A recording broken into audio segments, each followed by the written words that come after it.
Sana hindi kayo umalis, di ba? Sana binalikan niyo kami. Sana hindi kayo sumama sa lalaking yun. Kung totoong mahal niyo ko, sana hindi niyo kami pinagpalit ni tatay. Ang susunod na programa ay rated PG. Ito ay nangangailangan ng patnubay at gabay ng magulang para sa mga batang manonood.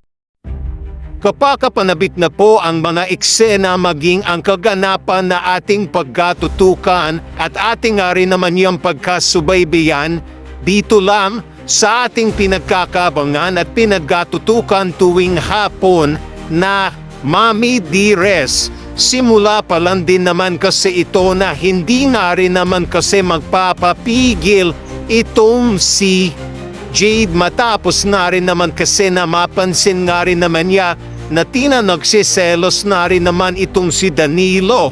Pag nakikita nitong magkasama nga itong si Emma maging itong si Logan, kaya dito umabot nga rin naman sa punto na kung sana hindi na nga rin naman napigilan pa talaga nitong si Jade na magduda na nga rin naman at teretsahan na nga rin namang itanong dito kay Danilo kung bakit daw ba ito nagkakaganito at meron ba daw umanong plano itong si Danilo na balikan itong si Emma. Dito nga rin naman sasagutin nga nitong si Danilo ang sasabihin nitong si Jade sa kanya. Sasabihin nga ni Danilo na mahal ko pa din si Emma, Jade.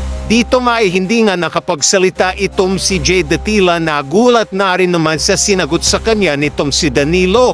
Ano kaya ang gagawin nitong si Jade? Yan na rin ay ating pagkatutukan at pagkakaabangan.